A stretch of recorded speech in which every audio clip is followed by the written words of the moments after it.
बागपत में इश्क की एक ऐसी कहानी सामने आई है जिसने सबको सन्न कर दिया। ये कहानी है नफीस की, जिसने अपने रिश्ते की भाभी से दिल लगाया, समाज की दीवारें तोड़ी और घर वालों की मर्जी के खिलाफ जाकर निकाह कर लिया। हंसी खुशी दोनों ने सहारनपुर जाकर नई जिंदगी की शुरुआत की, लेकिन किसे पता था कि मोहब्बत ही उसकी मौत की वजह बन जाएगी। मृतक के भाई सलीम के मुताबिक महिला के पहले पति, जो कि नफीस का चचेरा भाई था, उसने और उसके भाइयों ने पहले ही कह दिया था कि नफीस अगर इलाके में फिर से दिखा तो उसकी खैर नहीं। लेकिन किस्मत ने ऐसा खेल खेला कि मां के इंतकाल की खबर ने नफीस को बागपत खींच लिया।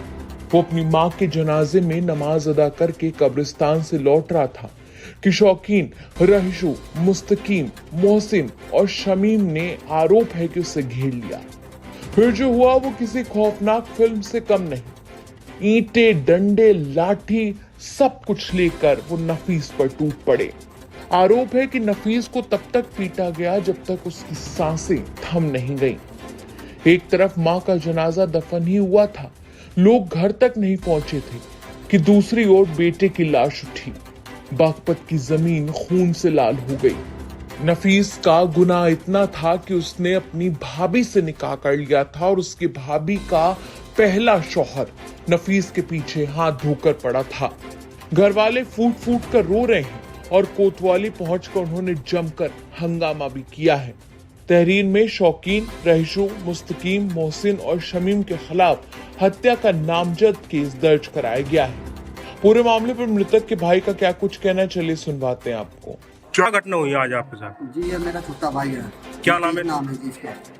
जी ये बाहर जा रहा था जी काम पे 5-6 साल से। जी मेरी माँ का इंतकाल हो गया आज सुबह। जी ये कब्रिस्तान में आया था जी माँ का पीछा करने, और जी नमाज पढ़ने के बाद ये पीछे वुज़ू करता रह गया जी। हम अंदर चले गए और उसके बाद ये जैसे मन से निकला उसे वहीं दाब लिया जी।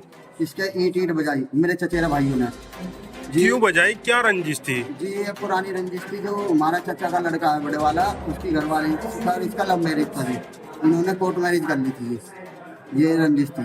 क्या नाम है इनके मारने वालों का? जी इनके मारने वालों का नाम है, एक का नाम है जी रईसू, एक का नाम है जी मुस्तकीम, एक का नाम है जी शौकीन, और जी क्या नाम उसका शौकीन का लड़का है एक मोहसिन, और जी एक इनका जमाई है शमीम। इन्होंने जी मिलकर 5-6 जनों ने ऐसे किले को ईंट बजाई। तो 3-4 ने पकड़ लिया, एक ने ईंट बजाई थी मोहसिन ने। क्या रंजिश चल रही थी? जी रंजिश तो बस गई थी जी। ये कहते यहाँ नहीं बटन देने के, जो हो गया जी हो गया। हमने कहते जी ठीक है जी। 5 साल से बाहर ही रह रहा था जी, और उसके बाद आज ही आते ही वहाँ पे पीछा करने जी। क्यों करी इतनी बड़ी वारदात को अंजाम क्यों दिया इन्होंने? क्या वजह थी पूरी? अब जी यही वजह थी जो मैं बताया, जो उनके बहू को लेकर गया था। अच्छा। लव मैरिज, उसने कोर्ट मैरिज कर लिया था जी। यही रंजिश थी जी, और कोई रंजिश नहीं थी। और उसी के दौरान इन्होंने, हम सब अंदर थे जी, उसको मट्टी देने लग रहे थे हमारी माँ को, और इन्होंने पीछे से मार कर भाग गए जी। अब आप क्या कार्रवाई चाह रहे हम थे? ये कार्रवाई चाह रहे जी, उनका बच्चा जेल में होना चाहिए जी। हमें इंसाफ मिलना चाहिए जी। यहाँ पर थाना कोतवाली बागपत पुलिस तत्काल मौके पर पहुंची। मृतक के शव को कब्जे में लेकर पोस्टमार्टम के लिए मोर्चरी भेज दिया गया है। 2 अभियुक्तों को पुलिस हिरासत में लिया गया है। अग्रिम वैधानिक कार्रवाई की जा रही है।